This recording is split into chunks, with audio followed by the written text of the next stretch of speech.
बाणासुर की जब भुजाओं का भगवान सुदर्शन चक्र से छेदन कर रहे थे, श्रीमद् भागवत में पढ़ लेना।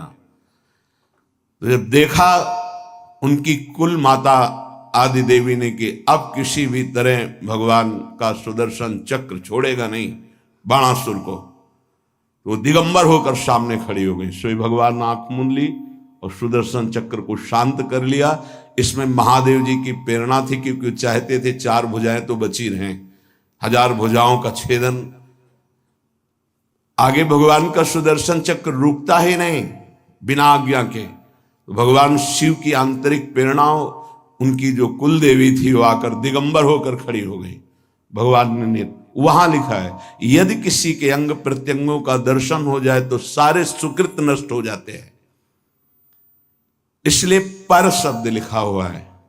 गृहस्थ में भी है, तो जो पराई माता बहनें हैं, अगर वृंदावन का आश्रय लियो, भगवत मार्ग के पथिक हो, तो दृष्टि एक बार जाने में क्षमा है। अचानक आप जा रहे थे, दृष्टि पड़ गई आप नीचे, मानो यमुना के किनारे कोई स्नान कर रही माता बहन, या अचानक दृष्टि गई, तो आपकी असावधानी थी, आप सावधान हो जाइए। दोबारा यदि काम भाव से भरकर देखा तो देखने मात्र से आपके सुकृत नष्ट हो जाएंगे, जो आपको परमार्थ में बढ़ाने वाले हैं। तीसरा, द्वेष। जब हमारे प्रतिकूल कोई आचरण करता है तो हमें द्वेष हो जाता है। ये द्वेष बहुत ही घातक है, प्रायः सबके हृदय में रहता है और वो जलाता रहता है। जरा सी प्रतिकूल बात पर द्वेष हो जाएगा। अगर द्वेष हो गया तो भगवान की भक्ति बढ़ेगी नहीं, क्षीण होती जाएगी।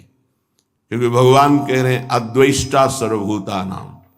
किसी भी भूत प्राणी से तुम्हारा दोष भावना, दोष में ही द्वेष होता है। हमारे अनुकूल उसका जो व्यवहार नहीं है तो हमें द्वेष हो जाएगा। नहीं, द्वेष नहीं, भगवत भाव से प्रणाम करो। भगवान उसको प्रेरित करके आपके साथ ऐसा प्रतिकूल व्यवहार करा रहे हैं। हट जाओ, द्वेष मत करो। मात्सर्य, ये बड़ा सूक्ष्म विषय है। मेरे से अधिक ये बढ़ता जा रहा है किसी भी मार्ग में, और हृदय में जलन होना, इसे मात्सर्य कहते हैं। ये प्राय बड़े बड़े साधकों के भी अंदर रहता है। किसी की यश कीर्ति सुन करके जो हृदय में एक जलन होती है, उसका नाम मात्सर्य है। मत्सरति, मेरे से आगे जा रहा है। भजन मार्ग में भी ये हो जाता है।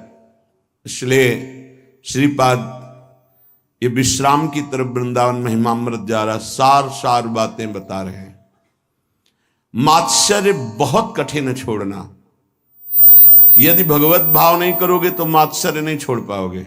अंदर अहम रहता है, तभी मात्सर्य का प्रादुर्भाव। ये बहुत जलाता रहता है, बड़े बड़े अपराध कराता रहता है। मेरे से आगे बढ़ा जा रहा है। किसी की यश कीर्ति सुनकर, किसी की बढ़ोतरी देखकर, किसी भी तरह से किसी को सुख में देखकर हृदय जो जलता है, उसे मात्सर्य कहते हैं। लोभ, हर इंद्री के भोग का लोभ होता है।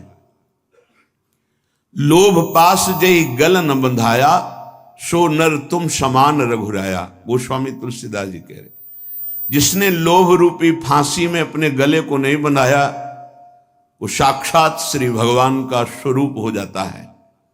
लोभ पास जय गल न बंधाया, सो नर तुम समान रघुराया। चाहे वो स्त्री शरीर में उपासक हो, चाहे पुरुष शरीर में, किसी भी वस्तु का, किसी भी भोग का लोभ नहीं होना चाहिए। किसी भी धन का, स्वर्ण का, पद का लोभ बहुत तरह का होता है। लोभ एक रख लो तो सब लोभ खत्म हो जाएंगे। नाम बढ़ाने का लोभ, नाम जपने का लोभ, कितना नाम अधिक जप लूं, इसका लोभ बढ़ा लो तो ये सब लोभों को नष्ट कर देगा। अनृत, झूठ बोलना उपासक के लिए बहुत हानिकारक है। झूठ बोलना नहीं, चालबाजी, छल कपट का व्यवहार उपासक के हृदय में। संत सरल चित जगत हित, जान स्वभाव स्नेह। जिनका स्वभाव प्रेममय होता है, चित्त सरल होता है, कोई छल कपट हृदय में नहीं होता, वो संत मार्ग का पथिक संत है। अनृत, झूठ बोलना नहीं होना चाहिए। संतों का मार्ग विश्वास और श्रद्धा से होता है।